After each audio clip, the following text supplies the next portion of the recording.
नशिबाने माझ्यासारख्याला आमदारकी मिळाली साहेब, हेच लय झालं म्हणलं. तुमच्यासारख्यांच्या आशीर्वादाने आमदार झालो हेच लय झालं. काय म्हणलं उद्या काय लय तुमच्या पुढं काय आम्हाला, उद्या तुम्ही म्हणले तर आमदारकीचा पण राजीनामा देऊन टाकू म्हणलं. काय मी काय लय मला पदाबिदाचं काय नाही. मग साहेब म्हणले माझ्यासाठी आमदारकीचा राजीनामा देतो ना, मग आता माझ्यासाठीच लोकसभा लढव म्हणले. काय म्हणले लोकसभा लढव माझ्यासाठी ते म्हणले. आमचे ते फाळके तात्या पण मला विधानसभेपासून मला त्यांनी चांगली मदत केली मला फार पहिल्या दिवसापासून. ते दोघं होते आणि मग त्या दोघांच्या शब्दाबाहेर मला काय जाता येईना. मी म्हणला ती साहेब म्हणला कसं नाही म्हणायचं ना. शेवट त्यांनी मला थोडी भावनिक साथ घातली. मग म्हणलं हा ठीक आहे साहेब. आणि मग ते जरा थोडं वातावरण चालू झालं, सुरू झालं. मग आमचं जे आपलं फिरायचं होतं ते मग थोडं उद्देशाने फिरायला लागलो.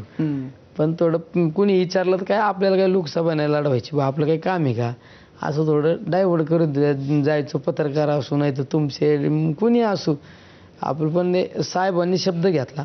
पण नंतर ती अचानकच महायुती झाली. म्हणजे महायुती झाली त्यावेळेस मी आमच्या श्रीगोंदा तालुक्यात असं लोकांच्या सुखादुःखात फिरणं, मग मी माझ्या मतदारसंघात फिरणं कमी केलं, बाहेर जास्त केलं.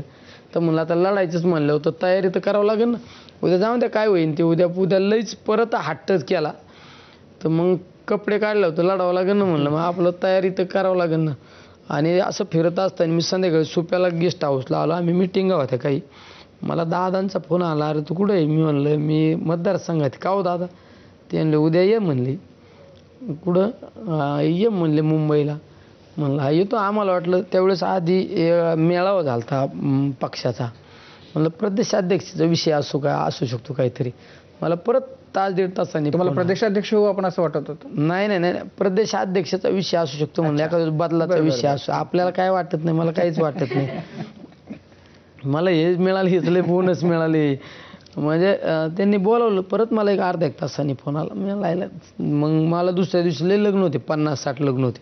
ते सगळे सोडून मी आलो. सकाळ माझ्या डोक्यात होतं. रात्रीच आम्ही निघलो. सकाळ जायचं, दादांना नमस्कार घालायचं, निघून यायचं. म्हणलं काय असं ते आपलं. परत संध्याकाळच्या कार्यक्रमाला जॉईन म्हणलं.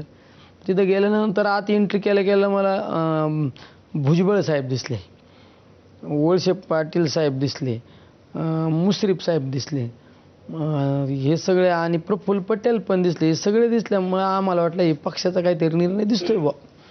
मग आम्ही एक दोन जणांना विचारलं, म्हणणार काय भानगडी. त्यांना काही कळालं. म्हणले काय भानगडी. म्हणलं जाऊ द्या काहीतरी आपल्या पक्षाचा निर्णय असू द्या. पक्षाने काही निर्णय घ्यायचा, आपलं पक्षाबरोबर राहायचं. आणि मग आम्ही मागं जाऊन नाश्ता पण केला.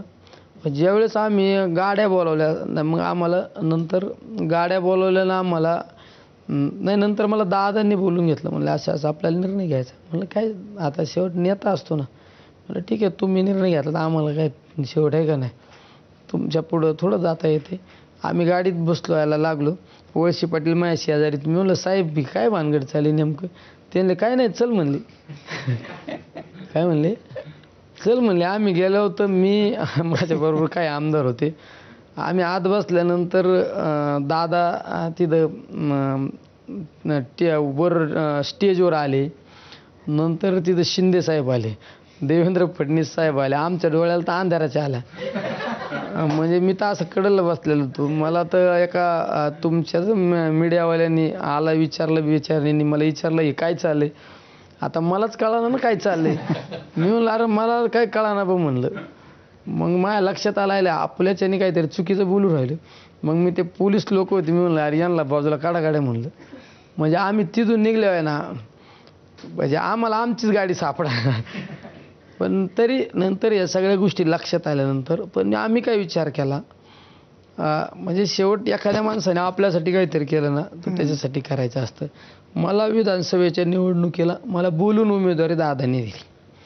नंतर दादा उपमुख्यमंत्री झाले, मदत केली, ताकद दिली. पण साहेबांनी मला प्रेम पण दिलं सगळ्या गोष्टी.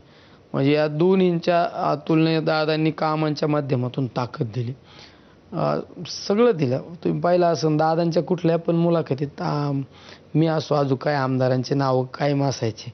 म्हणजे आम्ही दादांचे लाडके आमदार होतो.